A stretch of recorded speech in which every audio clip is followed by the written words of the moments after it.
Yes.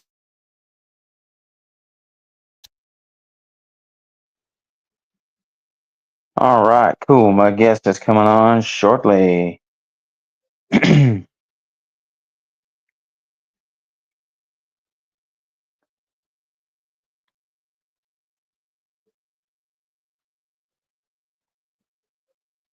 All right, I'm excited. I'm late getting this flyer out there, so it's my fault on that.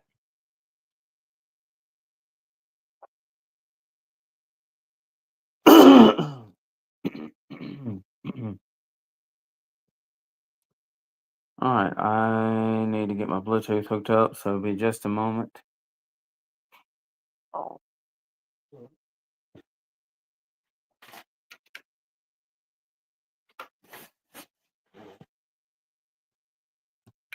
can, all right, my earbuds say they're connected, so we'll see.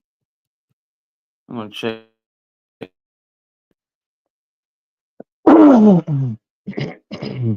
What's up, everybody?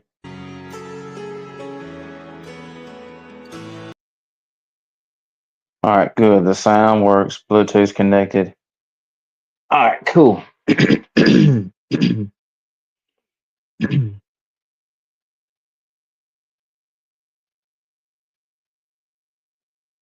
How's everybody doing? Well, we had one person in here, but they left.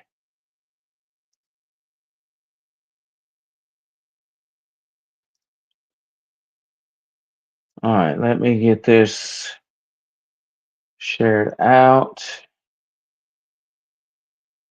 Um,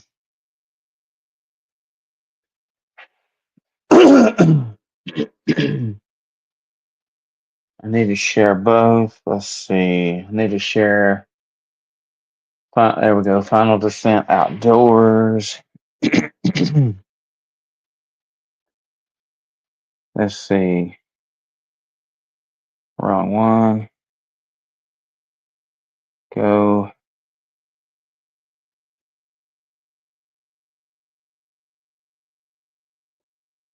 Let's see. SUV to.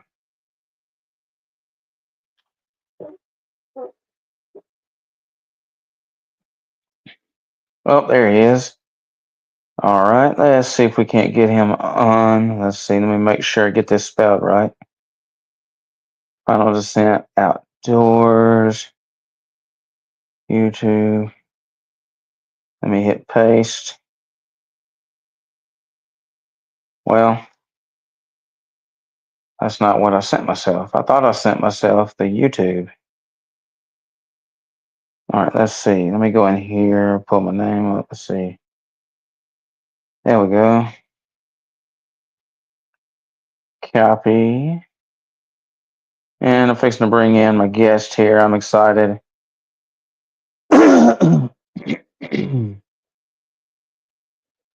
Paste. There we go. Subscribe to Final Descent Outdoors. And there he is. Hey, What's up, buddy? how you doing? I'm doing okay. Yeah, That's great. doing okay, buddy.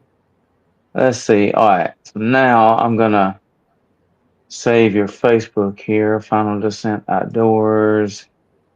Yeah, the cool thing about StreamYard is it lets you add scrolling messages. So I've got Yeah, y'all's YouTube. I'm watching it, man. It's really, really cool. So that is the newest episode. I started watching that earlier. I got to finish it. That is Critter Control. Little critter And control, little prairie dog, little cow, some pigs. Yeah. that is awesome. And so now I'm going to put your Facebook in there. Let's see. I'll send the Facebook to myself. Final Descent Outdoors. Let's see here. Let me hit edit and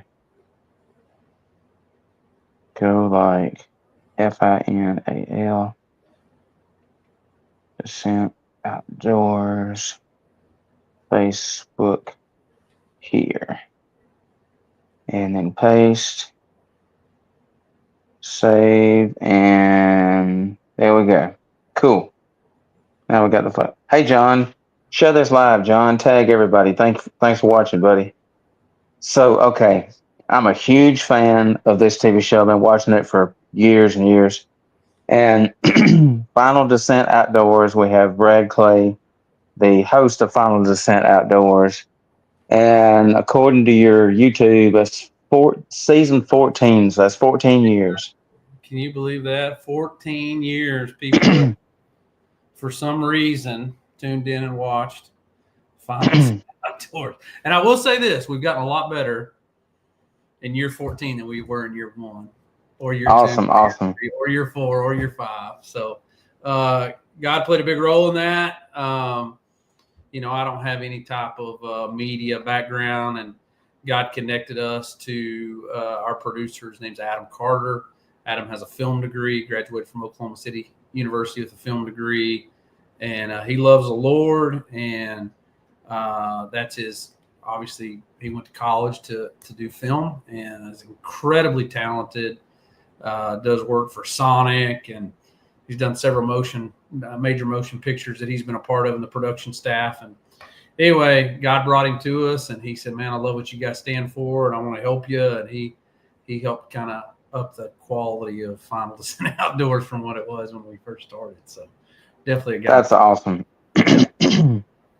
Now, have we met in person? Have you been at? Did we ever meet at a speaking engagement? I couldn't remember if like we just connected over social media or if it was that at one of the Wild Game dinners that I spoke. Because you're in Alabama, right? Yes, I'm in South Alabama. And I spoke a lot in South Alabama over the years, and so I wasn't for sure if we actually met. Yeah, I've never met you. I really want to meet you. I love the show. I love. Oh, yeah, John, my hat. So, one of the things I like about the show is you always have a Bible discussion at the end of the show and read from the Bible, and that's just so cool to me.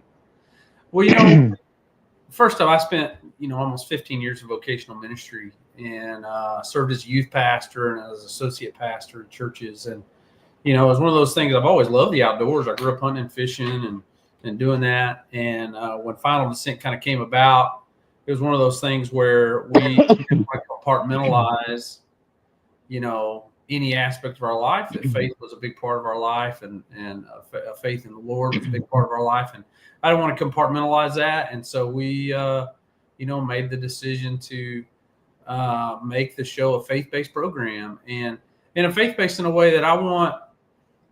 Reaching men is hard. Like men's ministry is tough. It just is. Like men's ministry is tough. And we want to reach the good old boy. And anytime somebody says I'm a good old boy, it's really a politically correct way of saying I'm kind of a redneck, right? And so when somebody says I'm a good old boy, what you really mean is they're a redneck. Yeah, that's rated R for redneck. Yeah, man. And so how do you do that? That it's not like super churchy or super, like how do we reach that guy who's like, if I walked in the doors of a church, the roof would cave in on me. Well, how do we do that? So we wanted to make Final Descent a show that guys could tune in and watch because it was exciting and fun.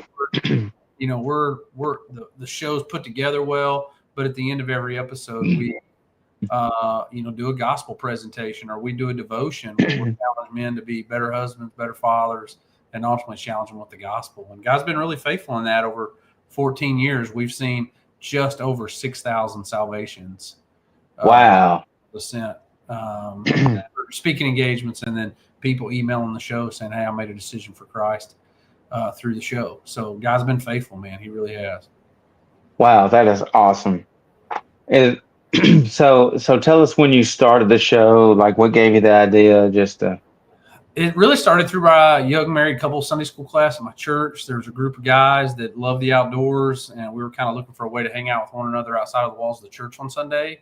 And we ended up started hunting and kind of fishing together and just hanging out. And on a whim, a couple of us ended up buying a video camera.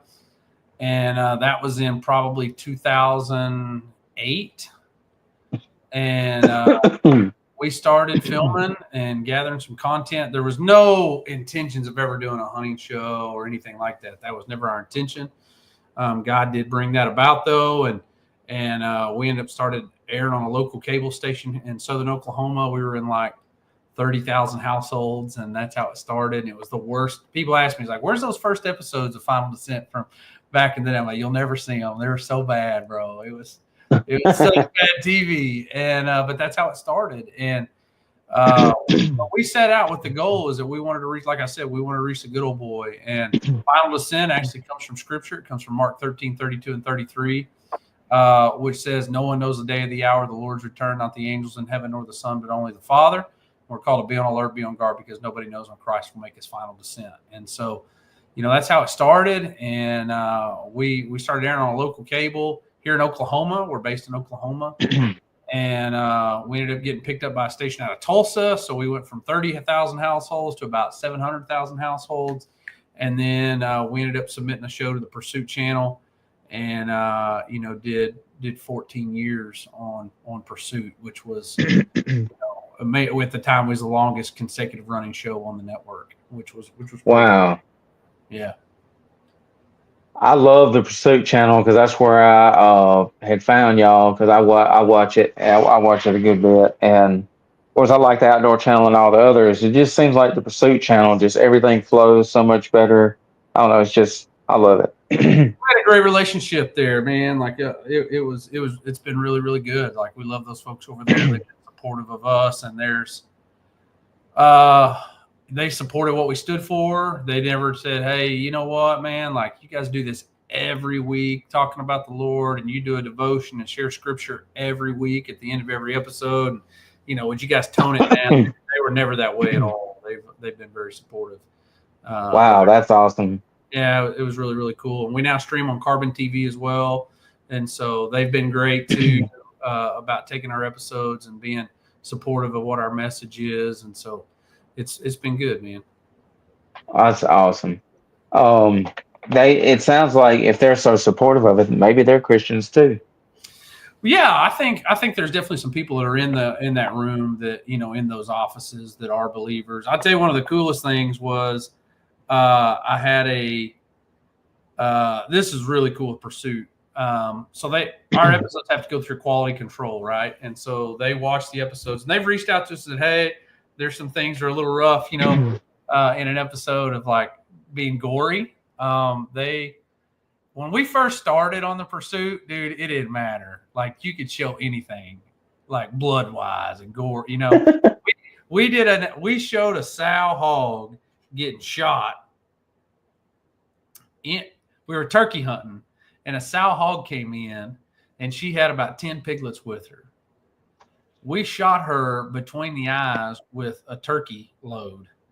She was so close to us that the wadding stuck in her forehead. Wow. She hit the ground, and her piglets went to sucking on her when she hit the ground. Like, she was stoned. Wow. With turkey load, right between eyes, at probably like 7 yards. Wow. Showed it on the Pursuit Channel, no problem. That was like season 2, right? Mm-hmm. Fast forward, we were hunting with our broadhead company at the time was sponsoring us, and they had a new broadhead, and we shot a deer with that broadhead, and it was like a hatchet wound. I mean, this deer's running and it's bleeding and pouring out blood. I mean, it's gory and it falls over. Pursuit emailed me and said, hey, man, this is too gory. Like, this deer runs and it doesn't fall over for like 9 seconds. And like, we can't show that consecutive. We're going to get all kinds of hate from anti-hunting groups and all that stuff. And I'm like, man, y'all changed, because y'all remember season 2, we shot a sow in the face with a shotgun and left the wadding in her forehead. Nobody said a word, but I do believe there's some people in there that are believers, and I do have a cool story about quality control. Those people would call us if there was ever any type of a problem with an episode. And one day I got a phone call, and it showed that it was a Pursuit channel, and I answered, and it was a girl who did quality control for them. I'd never spoken to her before. And she said, is this Brad? And I said, yes. And she says, this is whatever her name was from Pursuit. And I said, she goes, I'm in quality control, and I just watched an episode. And I was like, oh, do we have a problem? She says, no. She goes, but I watched the devotion at the end, and I just wanted to call and know if you would pray for me about something. Wow. I was like, man, no, 100%. And so she ends up like opening up and telling me like her kind of life story. She's struggling. She'd been in an abusive relationship, just wrecked her car, and she was having, just some financial major issues. And she just like she watched the episode from Quality Control at Pursuit, and I ended up, she shared that stuff with me, and I prayed with her over the phone, and so God, like I said, God's been faithful to use the show and some pretty and that devotion at the end in pretty incredible ways, even with people even at the network. That is so cool. That is an awesome story right there because you never know who watches your show. Like, do they give you all they give you all the analytics and the back stats of how many people watch and Yeah, so that little box in your house it knows a lot about you, So if you've got Dish, Direct TV, or some cable out, whatever it is, it knows a lot about you and it knows what you watch. So they would give us numbers, and July, August, September are slower. Obviously, October, November, December really, really picks up, and so we would see anywhere from early months, anywhere from 60,000 to uh, you know 90,000 weekly viewers in the summertime. Those July, because we are July through December, Q3. yeah. Then Q4, October, November, December, we would see sometimes as much as 250,000 viewers a week. Wow. Which is pretty incredible.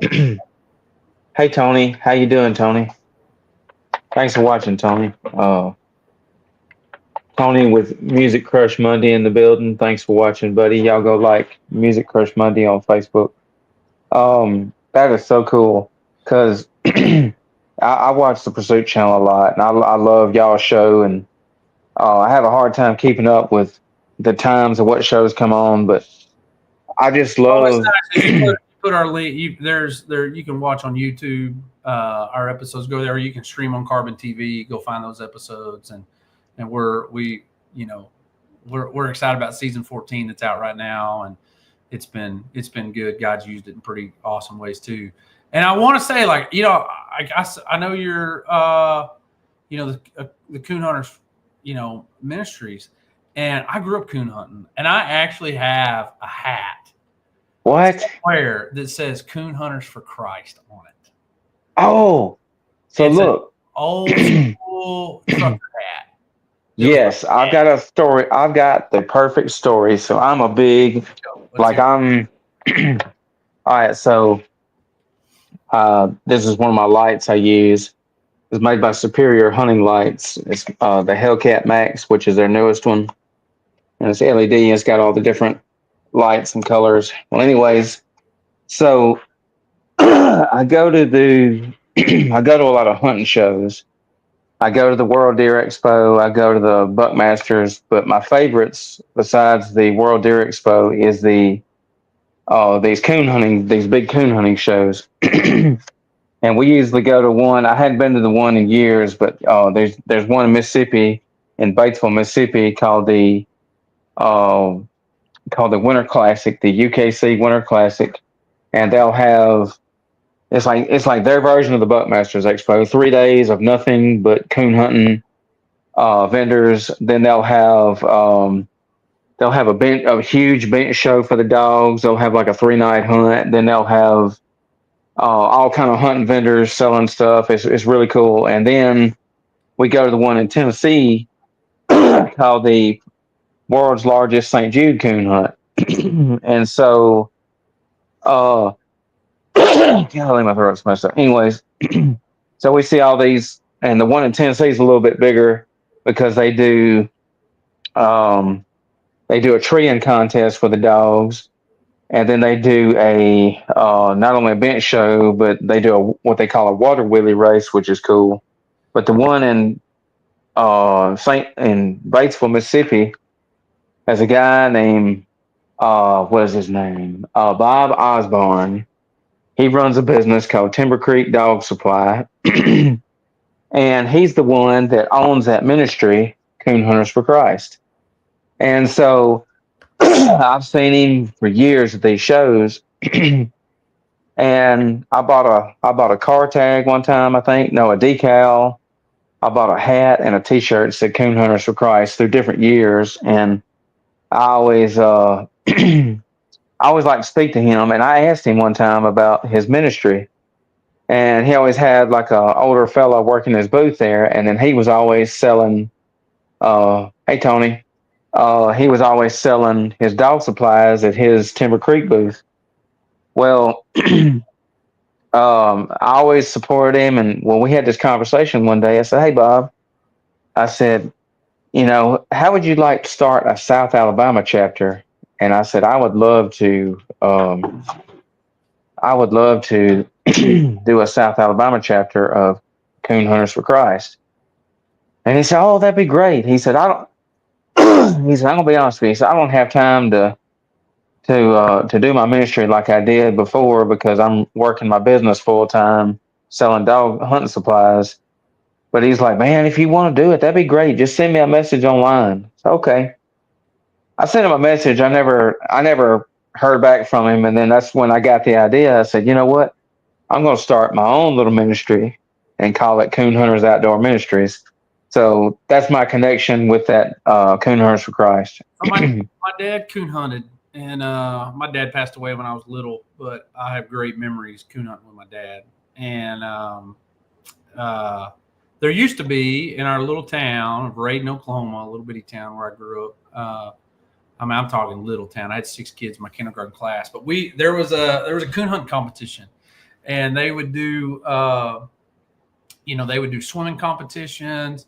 There's all kinds of different things that they did, and so I'm wondering if how my dad got that hat is that if that deal kind of got to be pretty big. I mean, there were several hundreds of people that would come, and I wonder if he ended up not coming to that event at some point in the late '80s. That may have been how that came about.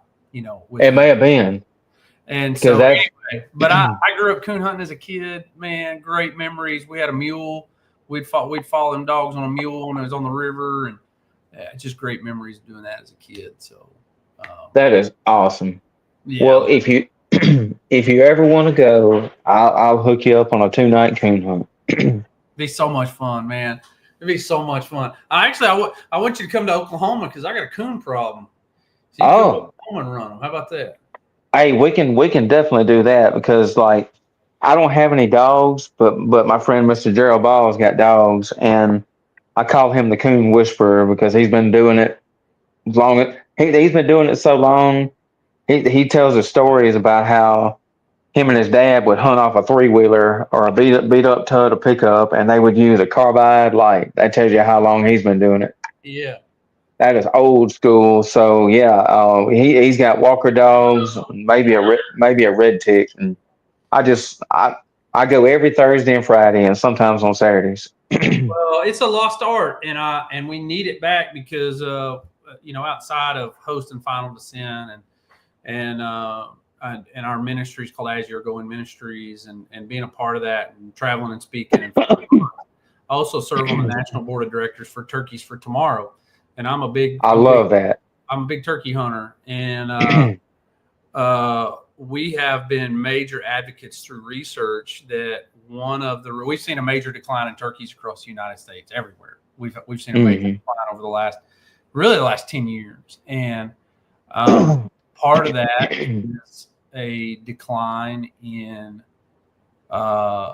turkey hunters and varmint hunters and trappers all across the board because we've seen a major increase in nest predatorization, and our quail and our turkeys need quality nest predator control, and coon hunting plays a huge role.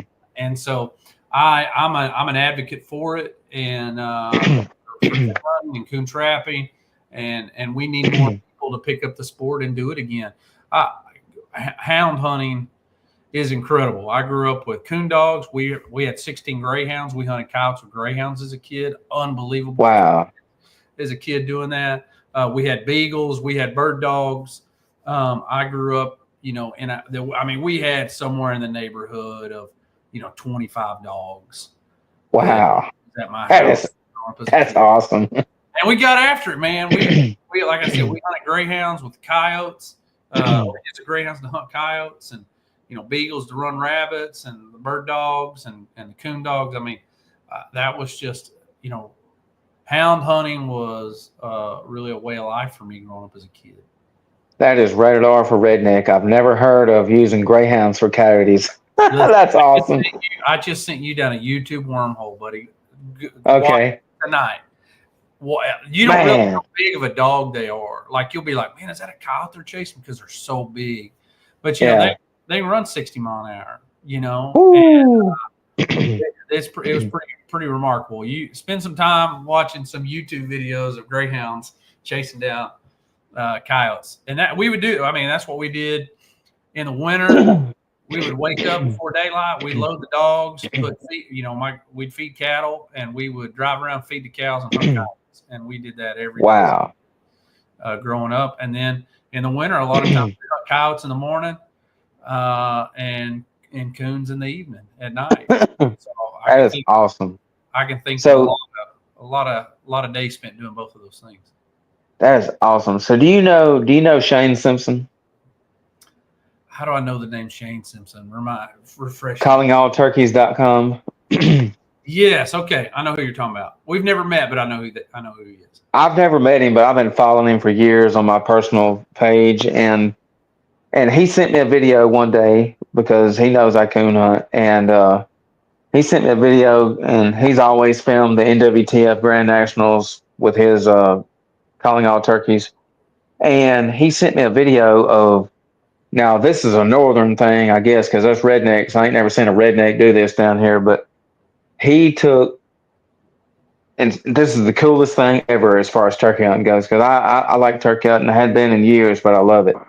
Well, he sent me a video of they take hound dogs and they bust up the turkeys, and when they bust them up, the hunter sits down and calls the turkey back up and shoots him. Wow, okay. That is cool as grits, man. That is like, wow, that's the ultimate. That's pretty wild, man. I've never heard of that, but that's pretty good. And I don't know what you call it. If I can find the video, it's probably still in my messenger. If I can find the video, I'll send it to you. But they take these dogs out, and the dogs will go out and they'll bust the turkeys up, and then the hunter calls the dogs back, and then he sits down and yelps to them, and they come up and pow. I can see it when they get busted up. They go to talking to one another to regroup back up. So I mean, I could see how, I could see how you do that. That's pretty cool. And you better have, in my opinion, you better have some good dogs. That way they're not barking the whole time, and Oh yeah. No, you'd have to have a really good set of dogs to be able to pull that off. Yeah, that doesn't sound very easy. Yeah. And then speaking of turkeys, shout out to Ron Jolly for starting turkeys for tomorrow, or one of the main ones. Yeah, he was. Yeah, Ron's a good man, good friend of mine. Him and his wife Tess a phenomenal photographer and content creator for Turkeys for Tomorrow. And yeah, no, he's a great guy. Great, I love Ron. My earliest memory of him, and I've never met him. I've met several people in the hunting through these hunting shows and stuff. But my earliest memory of him, and I got a VHS tape over there, I do believe. Old Man Tree Stands, Whitetail Visions, Volume 1. Okay. And he's on there, and that's when I first heard of him. And I'm not a big Old Man Tree Stand fan, but I love the video they did. It was just excellent. And then when they get done, say stay tuned for Volume 2. And then I asked him when him and Preston Pittman go live all the time of their little show they do. Yeah. And I asked him one night on the live when I commented, and I said, "Hey, are y'all gonna do a part 2, or did y'all ever do a part 2?" He said, "No, they never did." I said, "Wow, so that's a rare video." Old VHS tape. Yeah, the old VHS, man. Ron's been doing it a long time. Our board, we got a great group of guys on there, from Harry Rom to him to Jim Ronquist. A lot of really, guys been around the outdoor industry a long time. Really good guys who care about turkeys, and they care about turkeys, and the big push, like I said, has been, you want to see more turkeys on your property, you need to deal with nest predators. Yes. If that's finding you a coon hunter to come run coons, or if that's dog-proof traps, or doing something, because it's not just coons. Obviously, skunks, there's a lot of that will mess with the turkey egg. And we've just seen where research shows that 1 out of 9 nests actually hatch, and of those 1 out of 9, the amount of them that make it from a poult to make it to a or the numbers are pretty crazy. So the odds are stacked against them anyway. So any way we can help them, we need to try to.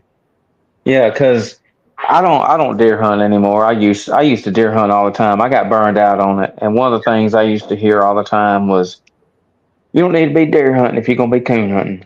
And then people get this perceived notion that coon hunting messes up your deer, and it really don't. Yeah, that's right. And so, and I even had instance where I showed somebody where they went hunting with us, and they completely different mindset after they went. And and I love because in the South Carolina Department of Natural Resources, whatever their game warden's called up there, they did a study, and it's online. They did a study where they took a tracking collar and they put the tracking collar on a deer, and they went coon hunting, and they seen that deer that night, and they went coon hunting, and the next day the deer was in that exact same spot they went coon hunting at.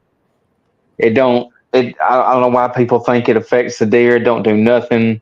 A good dog ain't gonna run a deer, and if he does, well, then that's he needs some training. That's exactly right. No, you're exactly right. And I mean, I have seen it, but happen. But you know, man, there's just something about a good hound dog working, and it doesn't matter if it's a coon dog or it's That's you right. know Or a deer dog, deer dog.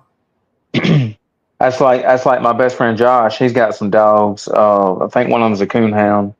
He trained it to track deer, and him and his wife, like if somebody shoots a deer and they can't find it, they'll call him and his wife up, and he'll charge them whatever his prices he charges. He goes out and finds them, and that's just cool to me that that's getting to be a popular thing now. People using hound dogs for that too, finding deer. Yeah, no, you've seen it. I mean, we had to do that. We brought in a dog last year for my 16-year-old son. He shot a buck back, and we brought in a dog. It's actually my good friend Mark Scroggins. Mark's the marketing director for Woodhaven Custom Calls, and he didn't live very far from me. And I called Mark, and I knew he had a dog, and he was like, "Yeah, man, I'll come." And he brought that dog out, and about 40 minutes, he found that sucker. Uh, Wow. it was pretty awesome to watch too. That is cool. Yeah, So I got a really good topic because you was talking about earlier about the topic is obeying God, doing what He asked you to do.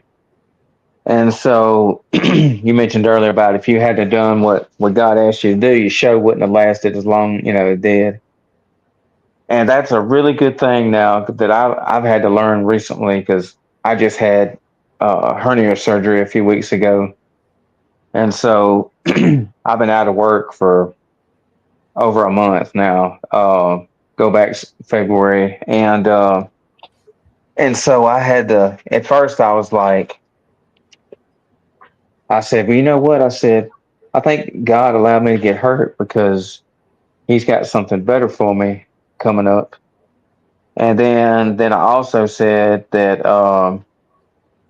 and then I said that, and this whole mindset. That's what I was telling people. I was like, yeah, I think that's why. And then, well, when I go to the surgery a few weeks ago, I asked every single doctor, every single nurse that come in contact with me, even the doctor that was fixing to knock me out. I told him, I asked them all the same question. I said, "Do you know Jesus?" And every one of them that I asked, 10 or 12 people, however many it was, they said yes. And I was like, wow, maybe they, and then some of them I knew for a fact they knew Jesus because they had a cross necklace or they were willing to talk with me about it. And then I thank that doctor for saving me because it took him 3.5 hours to do the surgery, and it's normally an hour and a half surgery. And I've already had this surgery before, so he had to go in and basically fix everything that was messed up from the last surgery. And so we got all that done, and I thanked him for saving me and finding that. And then I got to thinking about it. I said, you know what? I said, yes, it's true that I feel like God had me, allowed me to get hurt because He's got something better for me that I've been praying about. But also, I look at it now as He allowed me to get hurt so I could tell all those people in that hospital about Jesus. Mm. And so now I've got a different whole new mindset of looking at it. So if I hadn't have got hurt, I wouldn't have been in that hospital telling people about Jesus. Yeah, God's always in control of every situation, and you know, it's hard to in the moment sometimes realize that he's in control of it, but he puts you in situations, and I just feel like no moments wasted. You know, no moments wasted. We get opportunities to share the gospel through our actions and our words, and you know, a lot of times God puts us in those situations for us to do that. And I can think of, you know, lots of different situations where God has, you know, caused something to happen, what we may have even viewed as being a tragedy. But through the midst of that, God's used it in an incredible way. Our producer Adam, who I've talked about a little bit tonight, his his house burned down. He lost his Ooh. house a couple years ago, and I was actually on the phone with him. I was driving to speak at First Baptist Neosho, Missouri, and I was on the road, and I was on the phone talking to him about some work stuff. And his son come busting in his office. They had an office. He built a shop building, built an office in it next door to his house. And his son Uh, come bursting in, and he said that, "Daddy, the house is on fire." And he called me back about 20 minutes later, and he said, "Brad, my home's fully engulfed." And wow. it's a powerful episode. And this was crazy. But having a film degree, I guess it's kind of that falls into that. Adam filmed it. I mean, Really? he filmed it, and it is the most beautiful, sad footage I've ever seen in my life. Wow. And we ended up doing an episode around it. And in that episode, you know, Adam said after it was all burned and the firefighters come and put it out, I was walking through the rubble of nothing. And he found a Bible that was partially burned, and it was, you know, opened it up or picked it up, and it's at a page, and he ends up sharing the scripture on it. And basically it was in Psalms, and it was like, you know, evermore I will praise your name no matter my circumstances in which I find myself. And he reads this passage, but he goes on to share, and in that moment, standing in the rubble of his house, he's filming all this, and he says, "If my house burning down means that I have the opportunity to share about Jesus with you," he goes, "then it was worth it." Wow.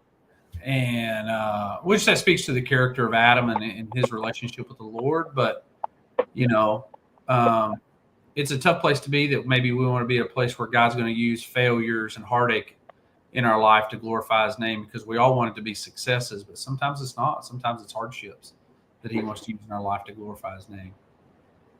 Wow. That is that's a powerful story right there. Yeah, Adam's an incredible man. He really is. Great guy. I can't even imagine. I just can't imagine what he went through. That's wild. Let's Unbelievable.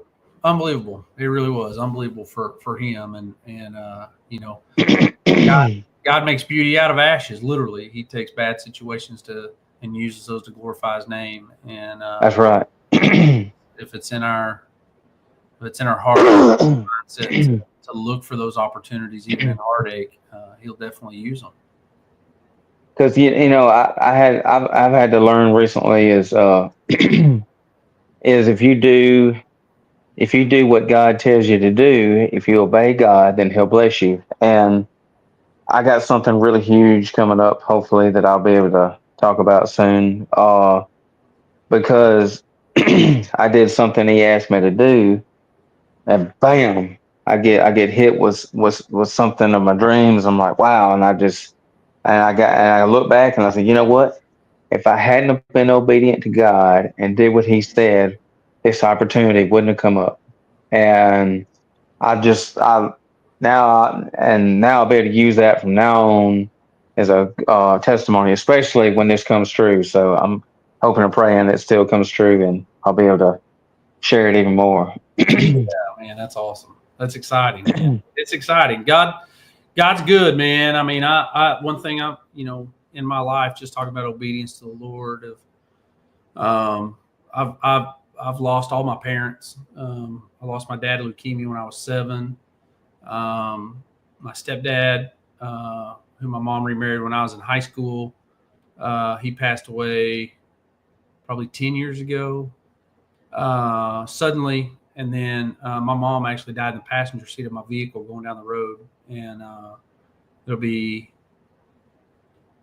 three years, April 1st, I believe. And so heartache is something. Heartache and grief is something I know well.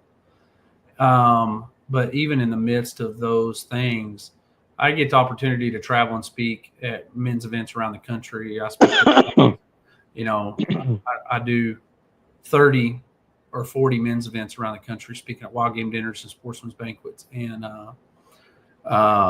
I've traveled and shared about losing my dad, and then now even losing my mom, and see how God has taken those hardships in my life, those hurts, and use those to glorify His name. To see people come to know the Lord through me sharing, that heartbreak in my life, and God being able to use it, and He has been. He really has been. Wow, that is awesome. Yeah. Let's see. So where at in South Alabama have you been to? Oh goodness, man! I mean, I know I've flown into. I've spoken out. I've spoke a bunch in Alabama. I've flown into Huntsville. Obviously, that's not on the south end of Alabama, but I've spoke uh, Sure. up that way a bunch. I have flown into. Um, I've spoken Alabama, and I flew into Pensacola. I can't remember Oh. offhand the name of the churches that I've spoken at. Uh, Offhand, I've probably in the last 14 years. I mean, I don't know, man. I mean, it's 500 different churches probably that I've spoke at, so they kind of start running Wow. on me. Um, Yeah. but I appreciate states like Alabama where that is a pretty common thing. You see quite a bit of these wild game dinners and sports are still going on and going strong because they're great outreaches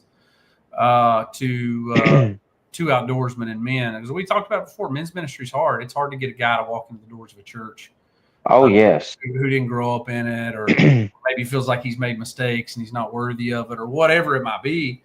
And so these wild game dinners and sportsmen's banquets are such great outlets for people, to make them, they can come to an event like that, feel welcome, eat some good food, have some good fellowship, maybe get a cool outdoor door prize. Some of them give away guns and bows or whatever.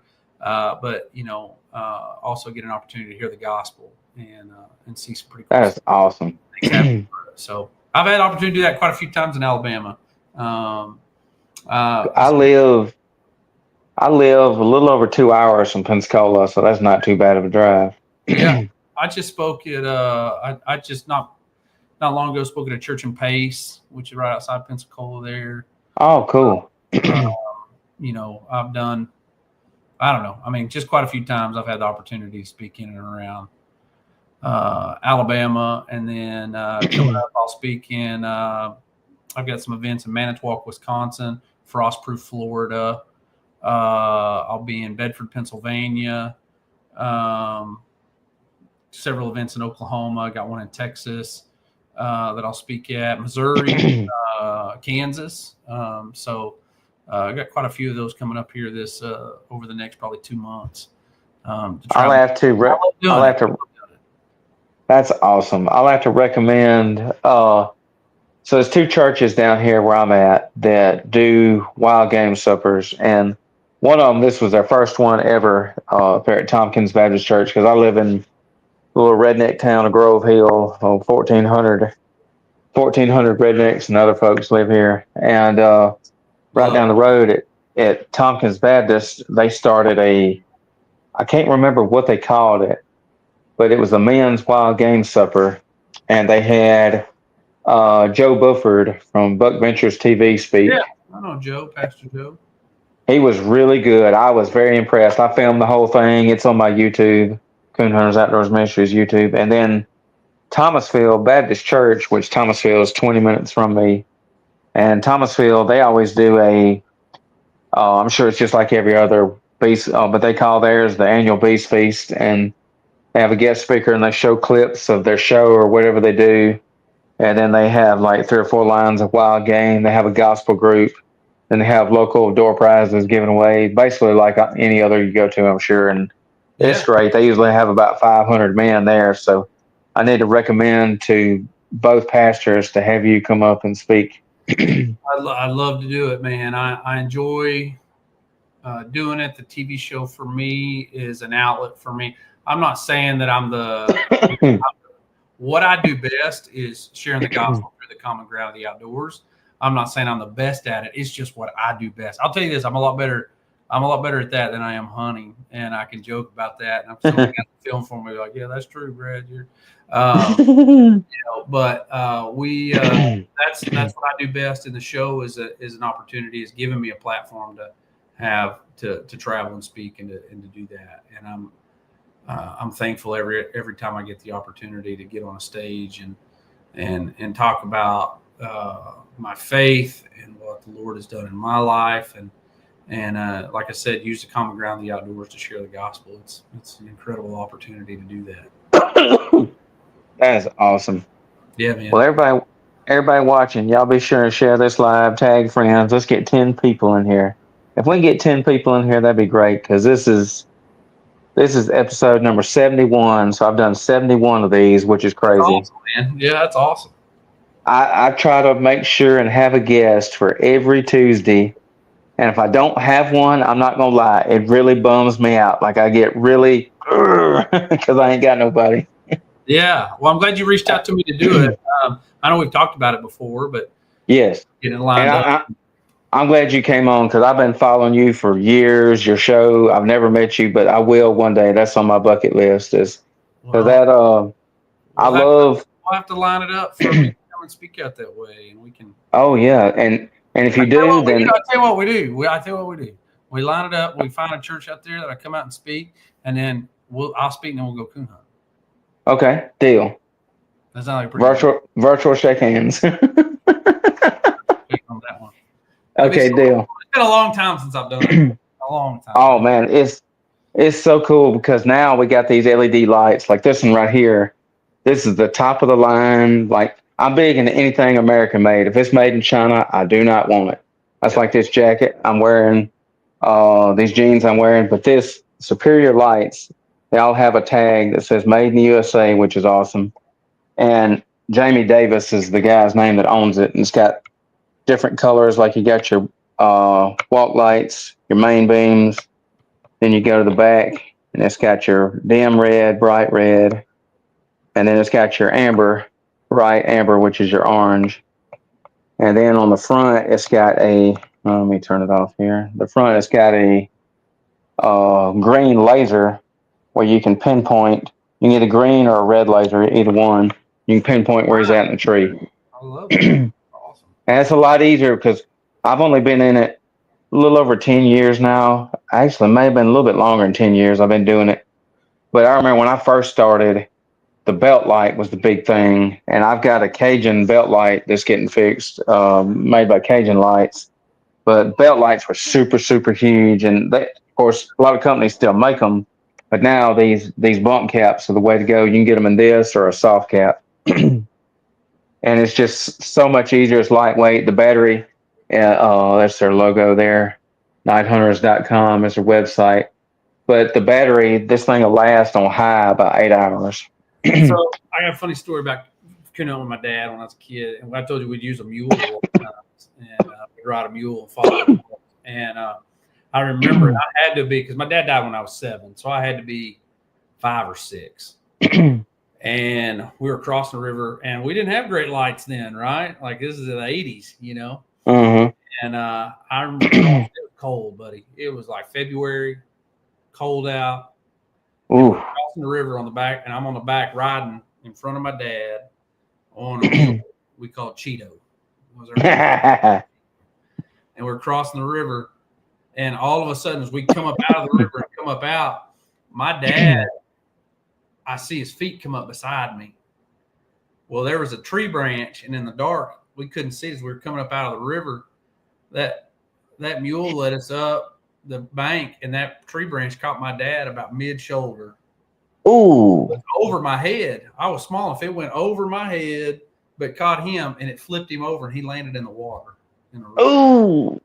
Oh yeah, in February in Oklahoma. We was a long way from a pickup, buddy. Oh, I bet. Then it was just me and Cheeto. He come up that bank, ran up to the top of the bank, got up there. My dad's laying in the water, and here's this little 5-year-old kid riding Cheeto in the dark. I didn't have a light.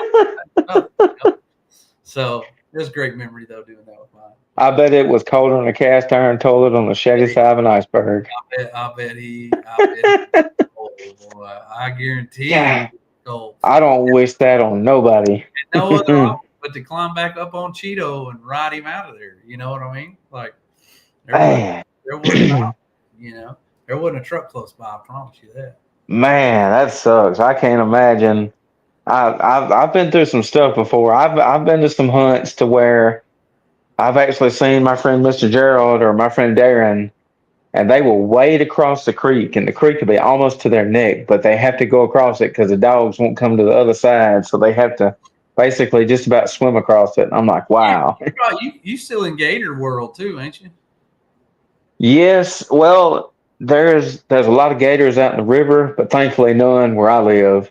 But yeah, yeah, we don't want to run into one of those because they're known to snatch a dog. Yeah, they will. Yeah, they will.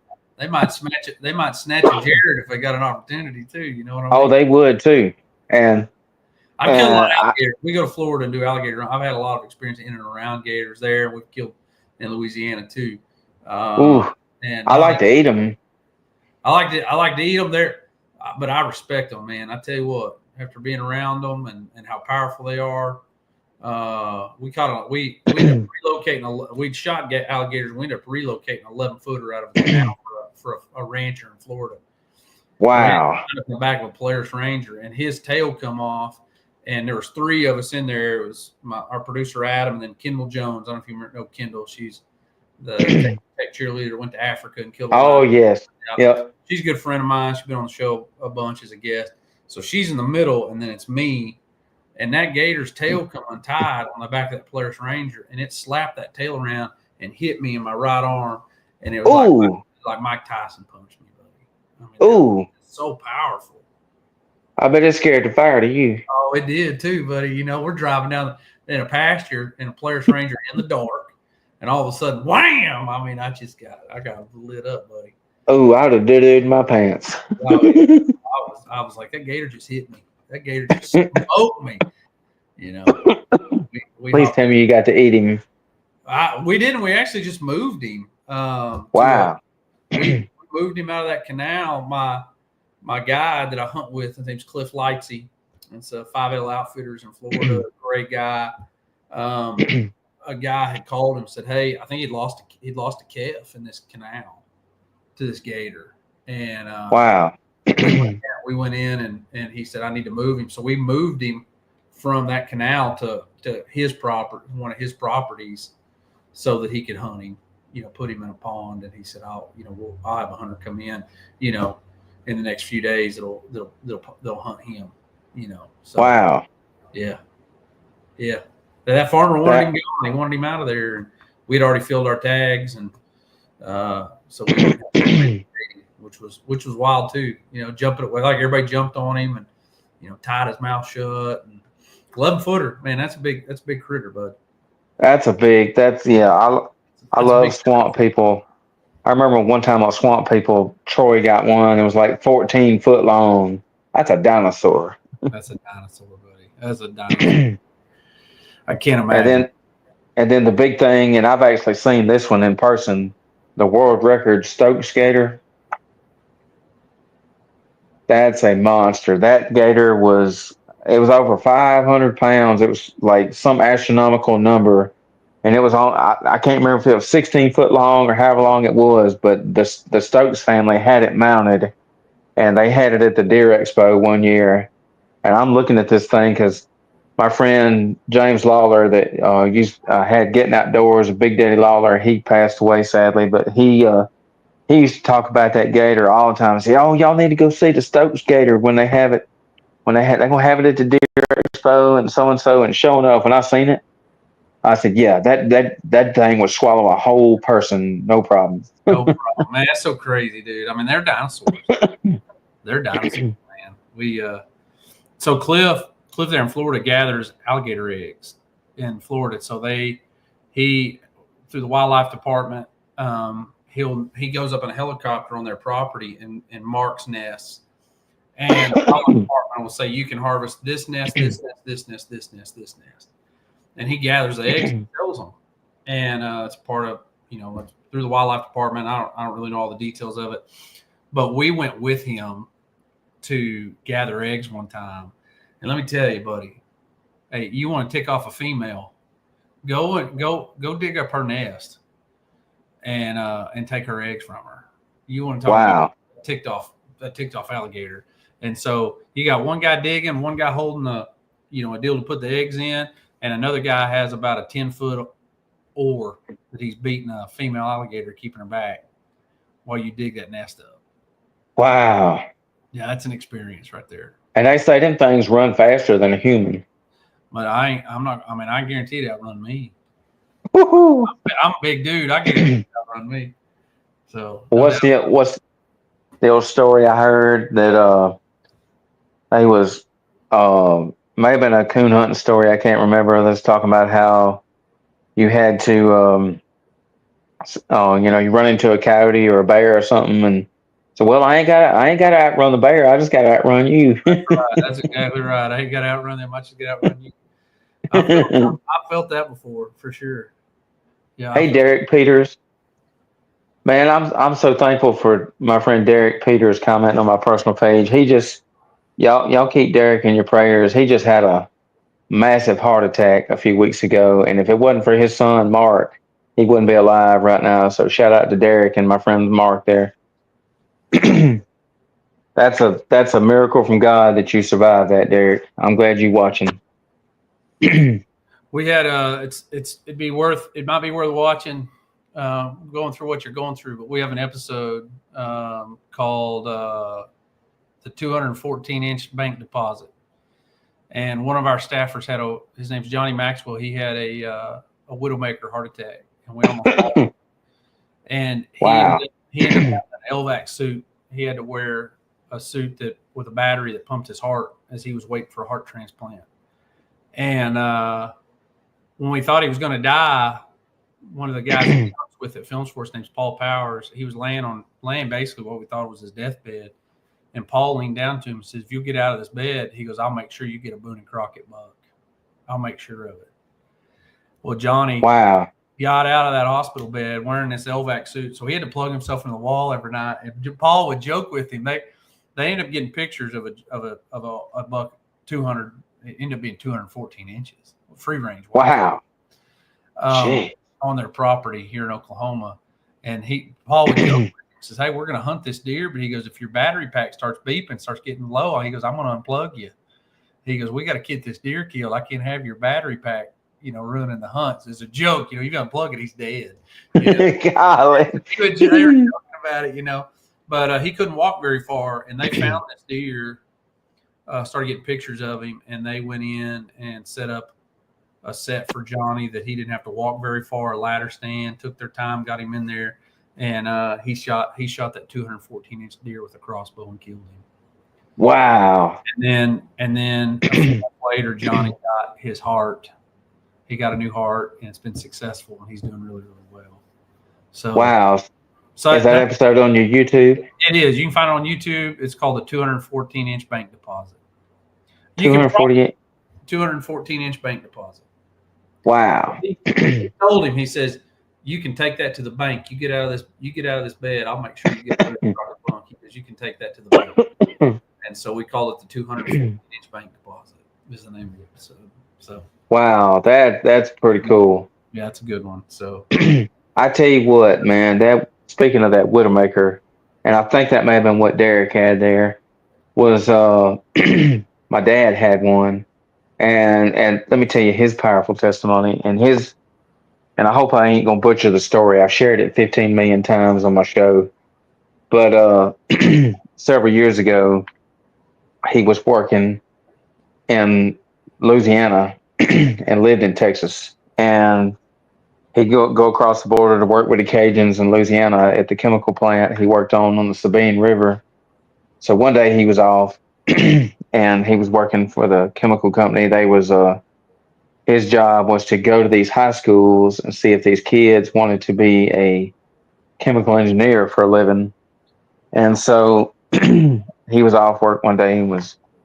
He was getting a massage at a massage parlor, and he tells the girl at the massage parlor. He says, "Hey, so I don't feel good. I gotta go." So he grabs his stuff and leaves, and he goes to the local hospital up there. I don't even remember the name of it, but he calls his friend Harold McGowan and says, "Harold, I want you to meet me at so and so hospital." It's like, okay. Well, he went in and he had checked himself in, and Harold got there 5 minutes later. And by the time Harold got there, he saw him slumped over in front of the nurses uh, and had a widowmaker, which is the worst one ever. And so when I found out about this, I was flipping out because me and my dad, we do everything together. We're like that. And so, oh my gosh, I can't lose my dad. Well, I get on Facebook and I tag him in Facebook and say, hey, if y'all would please pray for my dad. Well, I had who knows hundreds and hundreds of comments from people that never comment on my stuff or nothing. I was like, wow, these people, this is awesome. These people really care that much. And so they're all reaching out. Well, miracle from God. My brother Maury lives right beside Houston, and Blake used to live out there. And so Maury got there first, and the foreign doctor that saved my dad, I didn't remember the guy's name, never really caught it, but the one that saved him told Maury, he said, well, he said, every time somebody has a widowmaker, we always do the surgery on the right side because that's 90% of the time that's where it's at. But he said he felt like God told him to do the surgery on the left side. And then uh, he went in and did the surgery on the left side, and that's where the blockage was. It turns out his right artery was born on his left side, and his left artery was born on his right side. And they said that's pretty rare. It wasn't the rarest thing they've ever seen, but it sounded pretty rare to me. And so I was like, wow. And his heart went from beating at 10% to 45% the next day. And they said that a normal person's heart goes from, it's supposed to beat at 72%. If it's more than that, it's not good. If it's below that, it's not good. And so when I had tagged him on that post, I had a lady commented when I tagged him on another post, thanking everybody for praying and telling about the miracle. She said, because you believed. And I replied to her, and I didn't know who the lady was, somebody on his friends list. And I said, what do you mean? She said, because you believe that prayer works, then it works. Then it worked. And I said, wow. And so now, like, I've shared that story with thousands of people on my live and stuff. And I won't never forget that lady telling me that. So now I tell people, I say, and, if you don't believe that prayer works, then why are you saying it? yeah. You're just wasting your time peeing in the wind. So now I've got that story to tell from now on. And I met one of the foreign doctors, and I thought it was the one that saved him. And I was telling the guy, I said, man, I want to go buy you dinner. I want to buy you pizza or something for doing that. And he said, oh, no, no, no. I'm not the one that saved him. I'm just this regular doctor going to be taking care of him. I said, oh, okay. That's pretty But cool. yeah, That's pretty cool. Great story. yeah. Just So, and just shows you how God works. Well, just God in the midst of a hurricane, those tough times, finding God in it, and thankful for those people that are in the medical field that Oh yes. faith. That's pretty awesome. That's like that that doctor. In fact, let's see. I'll show you something here. Let me get this right here. So I don't have my most recent one. Well, I say I don't. No, I don't think I do. But I make these. I make these wooden crosses and sell them. And I make them out of. They're usually either old cedar or this is like a walnut or something that's really old. It's brown. And then I take a wood burner and I stain somebody's name. I mean, I burn their name in there, or I mostly put a Bible verse, and this one's First Corinthians. You know what? Let me read this to you. This is a good one right here. Let's see. First Corinthians. Let's see. Corinthians 3:11. Let's see. 3:15. Let's see. Okay. All right. Yeah. This is. So I made this for my friend Van. He's got a Christian rock band called By the Fire, and I put By the Fire on there, and then I burned First Corinthians 3:11 through 15, and this is their official verse here, and it says, "For no one can lay any foundation other than the one already laid, which is Jesus Christ. If anyone builds on this foundation using gold, silver, costly stones, wood, hay, or straw, their work will be shown for what it is, because the day will bring it to light. It will be revealed with fire, and the fire will test the quality of each person's work. If what he has been built survives, the builder will receive a reward. If it is burned up, the builder will suffer loss, but yet will be saved, even though as only as one escaping through the flames." So that's how they got their band name, By the Fire. But I thought that was cool. And I made one of these recently and gave it to my doctor. And I put my official verse is, you ever listen to Striper? Yeah, I remember Stropper. I'm a huge Striper fan. Their new albums are better than most of their originals. And so they use this verse, and I passed out these little pocket crosses with these little cards here. And the back of the card has my verse with one of my old logos on there. And the verse is Isaiah 53:5, King James. "But he was wounded for our transgressions, he was bruised for our iniquities. The chastisement of our peace was upon him, and with his stripes we're healed." And I got that verse from Striper because that's how they got the band name. And by our stripes we're healed. So they put that on every single album they've ever done, over 40 years worth of music.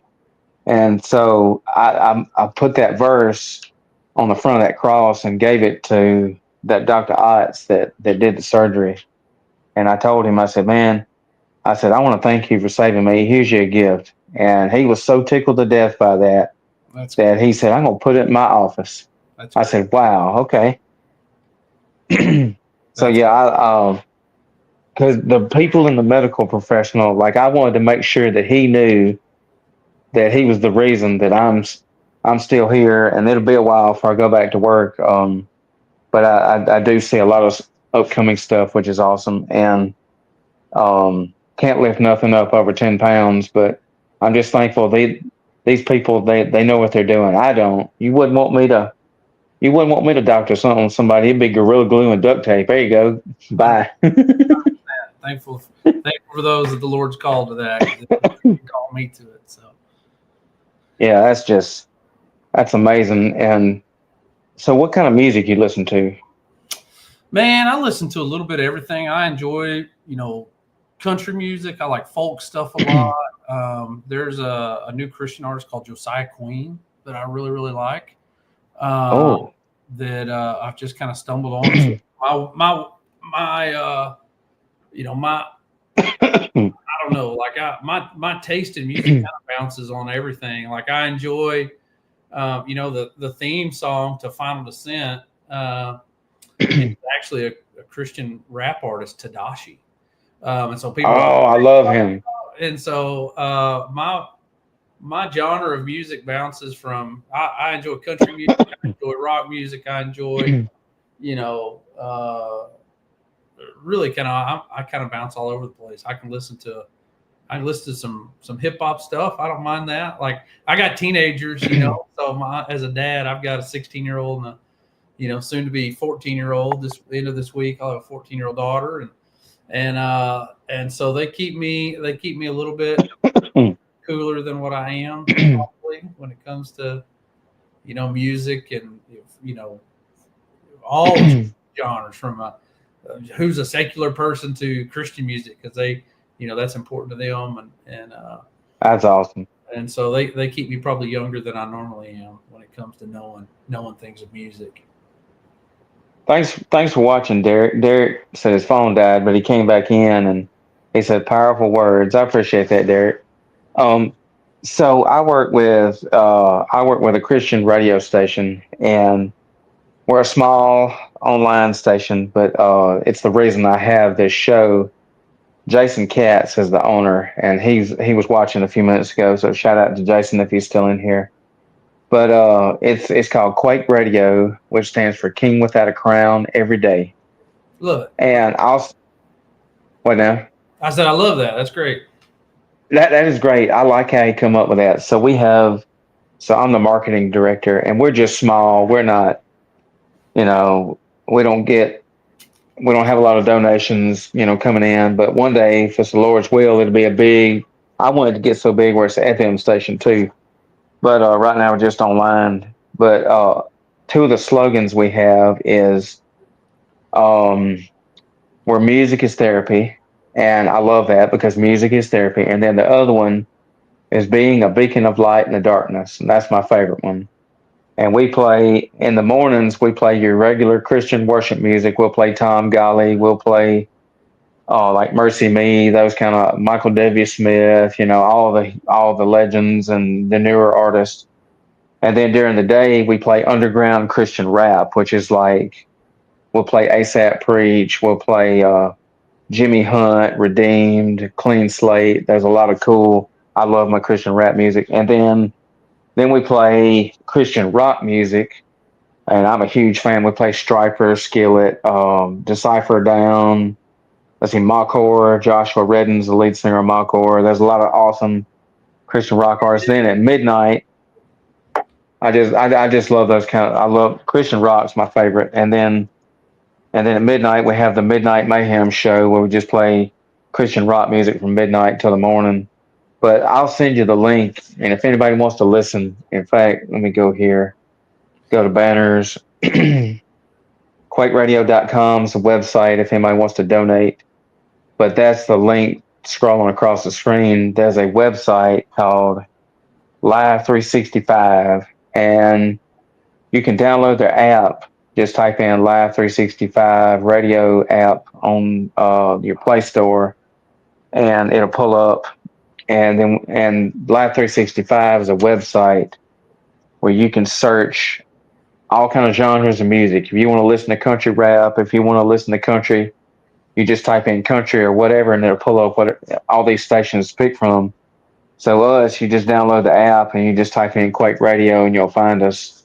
And we play all that awesome Christian music, and the best thing is free. And then we have some awesome artists that do shout outs too. And one of the things I'm going to be doing pretty soon is there's a radio station I listen to. Besides us, I listen to one every so often called ChristianRock.net, and they have a segment they do. and it's a big conglomerate station because they have like 5 stations under one umbrella. But this one, no commercials, just Christian rock all day. And they'll do like 6 songs in a row, and then they'll stop for this segment. And the segment's called Evangelism Minute. And I want to do something like that. But basically, they have this pastor comes on there, and it says, you're now tuned in to Evangelism Minute with Pastor Dave Chafee with Agents for Christ Ministries. And so I looked him up, and Agents for Christ is a ministry that basically goes out to be an agent and try to find people for Christ. And so he'll speak about a minute, 2 minutes, and then he'll go to the next segment. And one of his segments he did was, and they'll play the music in the background. And you know what? Let me read this real quick. So Derek just commented. He says, "So I had a heart attack a month ago. I was in Nashville with cornbread, right? When when that happened, I was technically dead for 3 to 5 minute period. And I will tell you, there is indeed another side, and there is a creator. I know this for a fact. There is crazy power in thought and words." Wow. So, so yeah, Derek. So when your phone, I didn't realize your phone had died till you just told me. But yeah, I spoke about that. You having a heart attack, and I said, if it wasn't for your son Mark saving you, man, like wow, that's because you had the Widowmaker, I'm sure, which is the worst one. And I'm thankful that Mark was there that night. God's put him in place there, Derek, to show you that hey, I got you. So God's got you. Just trust in Him, and that's the best team. It's like you're on a sports team, and you want to be on the winning team. Well, the best team you can get on is Team JC, Team Jesus Christ. And Good, buddy. I'm very thankful that you're here and you're watching my show because everything happens for a reason, and you being here tonight is wow. That's cool. I'm glad you got to tune in. And if you need, and we'll keep you in our prayer list, Derek, and just reach out to me or Brad anytime you need a prayer. We'll pray for you. For sure, man. For sure. Uh, One of the segments that they do on that evangelism minute was Dave Chafee did was he started talking about witnessing tracks, and I love passing out witnessing tracks. Like I pass out these. Oh, you ever seen these life books the Gideons give out? Yeah. I love these books. Well, I take them, and you're welcome, Derek. And so I take them and I stamp my ministry logo on the inside. Kind of hard to see because my light's bright, but that's my ministry logo. I stamp in there, and I give these out because they're free. The Gideons, if you want one of these, y'all let me know. I'll mail you one. But the Gideons, they send these out for free by the thousands, and then so one of the things Dave talked about was witnessing tracks. He said when you pass out a witnessing track, the cool thing about witnessing tracks is they don't talk back, they don't argue, they're just there. And regardless of what somebody does with it, it always ends up somewhere in somebody's hands or whatever. And I never thought about that until he said that. Deal, Derek. I'll mail you one of these. Send me your address and I'll mail you one of these. This is an awesome little book. It's the Book of Mark. And I'll even mail you one of my little pocket crosses too, Derek. But yeah, these are awesome to read, and they'll help you out. But I just thought that was so cool that he said that. So now I have a different outlook on giving these out. So I played football in college. I played at a D2 school here in Oklahoma, East Central University, and been talking about gospel track. I had a lot of guys on that football team that didn't know the Lord, man, and I wasn't as bold about sharing my faith with them as I needed to be, mainly because I was intimidated. I was at that time I was a freshman, and even my redshirt freshman year, I I was intimidated by just the thought of it. I was new to college, I was adjusting to being on my own and all the things. And we played halfway we played Abilene Christian University, which is a D1 school now. And I remember after the game going through the line and shaking the hands of, these guys that I just smashed for,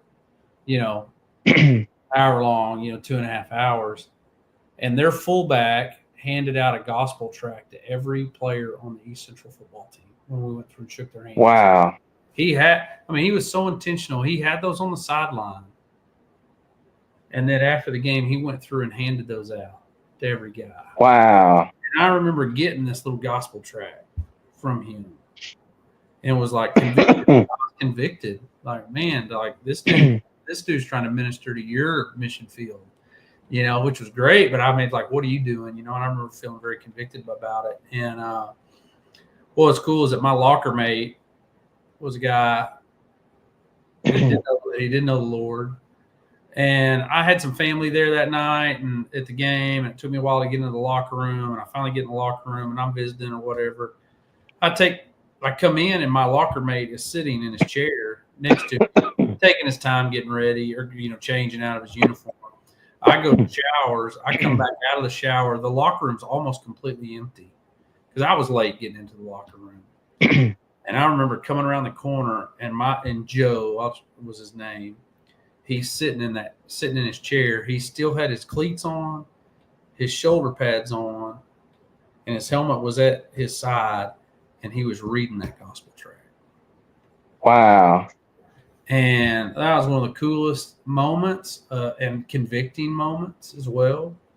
Of wow. His locker's next to you, but it did lead for me to have, some really great spiritual conversations with Joe after that. But man, like you said, you put it out there, you have no idea the impact of, anytime. That is. God's word never comes back void, right? It never does. Yes. It's in a gospel tract or spoken word or an opportunity to pray and encourage somebody. God's word never comes back void, and that was a great representation of that moment. That is an awesome story. That is so cool. Oh, I'm glad you're getting to watch, Derek. So, I have a problem with my church has a bunch of witnessing tracts left over from when somebody ordered some years ago, and I'll take them and I'll fold them up and pass them out. And my biggest problem with witnessing tracts is I can't get nobody to pass them out like I do. Like I get aggravated when I run out of them. I was like, dadgummit, I ain't got a witnessing tract to give to somebody, and it bothers me when I run out. I was like, man, I need to hurry up and get some more. Then I'll get some more from church and I'll go pass them out. But that's cool that guy was so bold enough to share it to the whole football team. That's amazing. And his plan, I mean, the fact that, he had them on the sideline because there wasn't time to go to the stands or have somebody. I mean, he brought them out before the game, set them someplace. And when that game ended, he ran. I mean, just the mindset, like he ran to get them, to get into that line to hand them out to everybody. Wow. It was forefront of his mind to do that, and it was powerful. You never know what that does for somebody. So, like, here's something cool, and I'm gonna send you one of these too, Derek. So, and I'll even send you one too. But I get these. You ever heard of a company? You ever heard of the thing called Cross in My Pocket? I don't think so. No.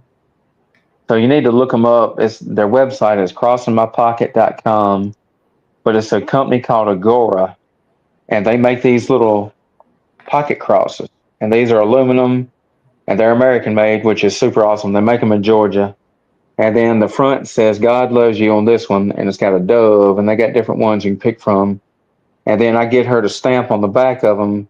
I wish they could engrave it, but it'd be too expensive. But I get her to stamp on the back my verse, Isaiah 53:5. And then they all come with these cards, and this is the one I was showing you that had my logo. Well, on the other side of the card, it says this. And they make all kind of aluminum crosses. They make wooden crosses. The wood crosses is actually made from wood that comes from Jerusalem, which is really cool. And this says it's got a picture of 3 crosses in the background, and it says the cross in my pocket. I carry across my pocket a simple reminder to me of the fact that I am a Christian no matter where I may be. This little cross is not magic, nor it is a good luck charm. It isn't meant to protect me from every physical harm. It's not for identification for all the world to see. It's simply an understanding between my Savior and me. When I put my hand in my pocket to bring out a coin or a key, the cross is there to remind me of the price He paid for me. It reminds me, too, to be thankful for my blessings day by day and to strive to serve Him better in all that I do and say. It's also a daily reminder of the peace and comfort I share with all those who know my Master and give themselves to His care. So I carry a cross in my pocket, reminding no one but me that Jesus Christ is Lord of my life, if only I'll let Him be. That is awesome. It's great. It's beautiful. And the lady that wrote that, it's got her name at the bottom, Verna Thomas, but the name of the company is called Agora. And I can't think of the lady's name. As a lady I deal with, I buy these at like 40 at the time. And the colored ones are really cool too. They got like a green, a purple, and an orange colored, and or blue. And I always buy these, and can't think of the lady's name, but I love supporting small businesses like that. And oh, that's just amazing that I couldn't have come up with something that cool to write. So It's beautiful. I love it. It's great. let's see. Derek says my mom and dad both have one of those. Has their names on the back. Oh, that is so cool. So before we get to the end of the show, are you on a computer or your cell phone? Computer. Okay. So see if you can pull up in a separate browser, watch the live feed from a separate browser, and leave this one up. So what I'm going to do is I'm going to play a song, and you can only hear it if you hear it from the actual Facebook. I don't know why it won't let you hear it from StreamYard, but I'm going to play a song that I play all the time. Let's see. So there's a guy I've become friends with. His name is Josh Richards, and he's a Christian rap artist. And he goes by the artist name Redeemed. And I have a dirt racing podcast, or not really dirt racing, but a safety podcast for racing I do on Thursdays during race season. And he let me use this song for my theme song for my podcast, and I used it all last season. And I'm gonna play the song. I think Derek will like this song.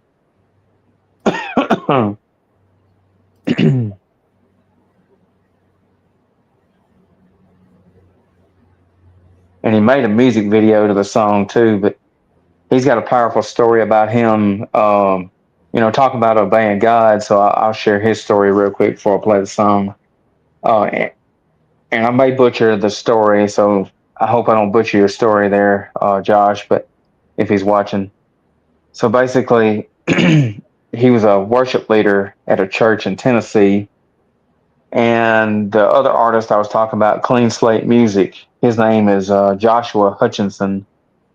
And so Joshua had a show at Josh's church up there in Tennessee, and he had a show up there, um, and so he went up there and performed his show, and he went up to Josh and he said, "Hey," he said, "God told me to tell you that." He said, "I hear that you're a rapper." And he said, "Well, yeah, I used to be, but I do worship. I lead worship at my church now." And he said, "Well, God told me to tell you to come be a Christian rapper. You're gonna be touring the country with me." And he says, "No, no, I'm fine where I'm at. I'm the worship leader. I love where I'm at." And so basically, he ended up just ignoring that, and then ended up taking him up on his offer. And then he did what God told him to do. He did it. And then he was telling me, I finally got to meet him. I've seen him twice, but I didn't get to meet him the first show. But the second show, I finally met him. And shout out to my buddy Cliff for taking me to the show. But he was on the Clean Slate Music Run to You tour, and I saw Josh, and was speaking to him and was telling him how I used his song that he let me use for my podcast, and he thought that was the coolest thing. And then he said, you know what? He said, I've only been doing music about a year. And he said, because I obeyed God and did what he told me to do, he said, I didn't want to be I didn't want to be a Christian rapper. That wasn't my thing. I was just fine where I was at being a worship leader. But he said, because I stepped out on faith and took Joshua on his offer and did this, he said, now I make just as much doing this music as I did at my full time job. He said, I make the exact same amount. He said, I was making good money. And he's like, now I make pretty much the exact same amount that I was making at my job. And I said, wow, isn't that awesome how it works out when you obey God? Yep. All right, so I'm gonna play this song and tell me if you can hear it. But it's called "Another Minute" is the name of this song, and he made it. The video is really awesome. It's got his whole family in the video, and I want you to tell me what you think of this song, Derek. See if you can hear it playing. Yeah, I can. All right, cool.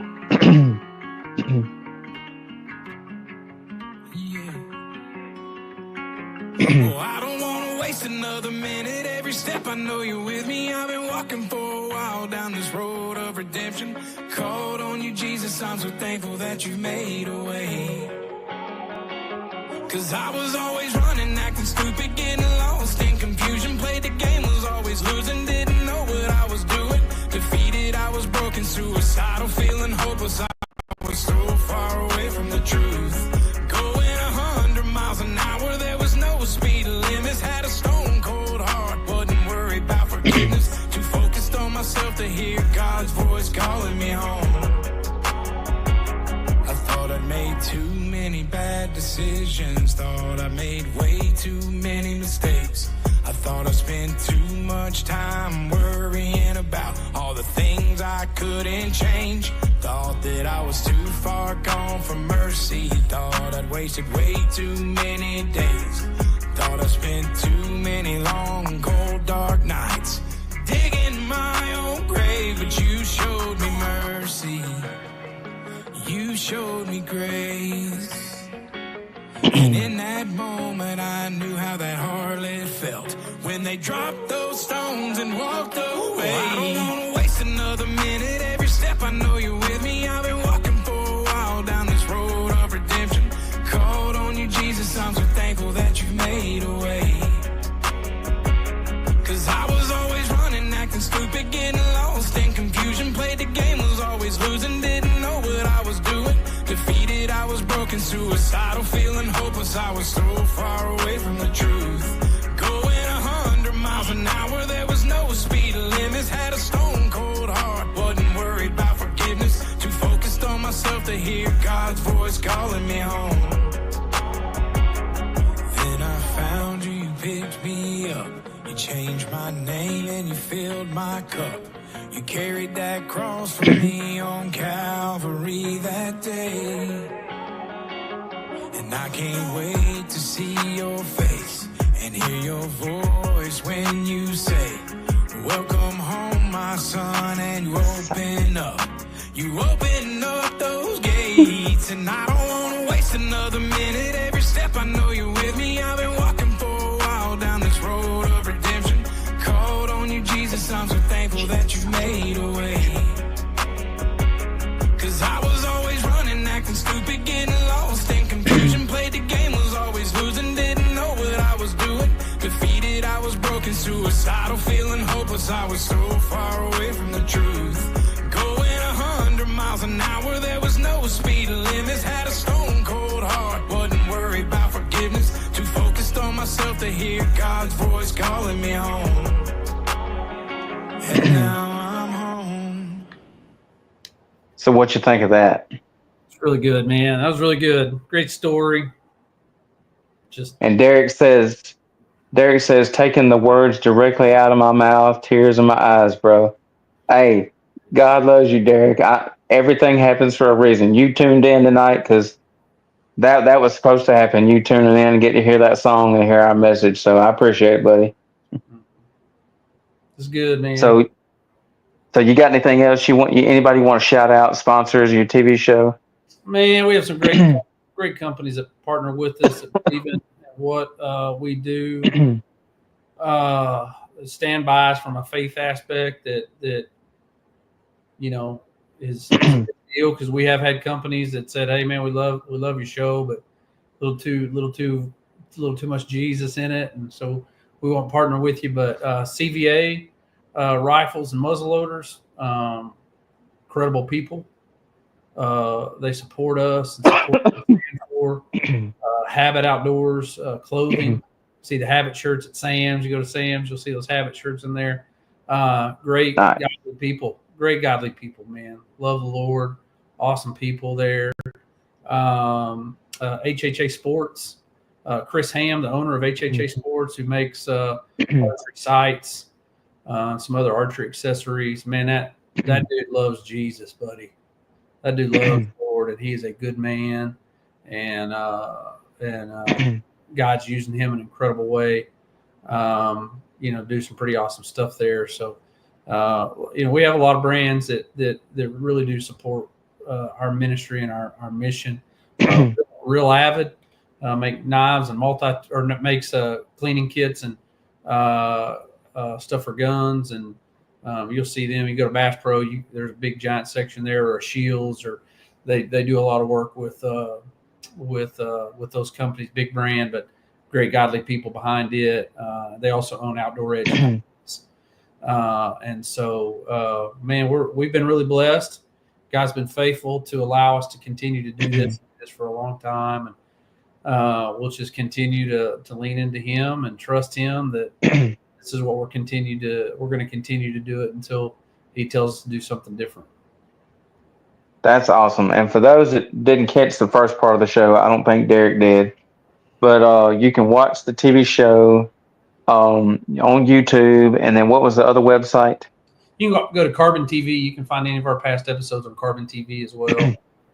If you don't have Carbon TV on your smart device, your smart TV, it is when it comes to streaming outdoor television. You love hunting and fishing and the outdoors. It is by far the best one for it. It's free to download Carbon TV with your smart TV, and it is legit. There's over 300 outdoor programs on Carbon TV. Wow. Some of them you've heard of. Look up. Not, but they do a great job with content. That's awesome. So look up Final Descent Outdoors. Tell them Jared sent you, Coon Hunters Outdoors Ministries, and then subscribe to the YouTube now. And also look up Coon Hunters Outdoors Ministries on YouTube. I just posted a new video today. I do a lot of concerts on video. I do a lot of speaking events where somebody's preaching the word. I like to record that, and then I've got a lot of coon hunts on there too. So y'all go. I'll send you some of our coon hunts so you'll get an idea of how cool it is we do here. And you talk to some info. I'll come down there and I'll come down and speak, and we'll go coon hunt. Okay. Great time. Deal. I'm gonna hold you to that. I'm gonna speak it up. And if anybody's got any prayer requests, y'all leave them in the comments. And you wanna pray us out? I'd love to. I'd love to do it. Cool. All right, let me pray. Dear Lord, we come to you. We thank you for an opportunity, Lord, to talk about you, talk about your goodness, talk about your creation in the outdoors. We're thankful for God just having an opportunity as outdoorsmen and outdoors women to spend time in your creation and to see it firsthand. Lord, we're so thankful for Jesus. We're thankful for his sacrifice on the cross, and that you would love us enough that you would send your son to die on the cross for us. God, that we don't deserve your grace. We don't deserve your mercy. God, you give it to us anyway. And I'm so thankful for that.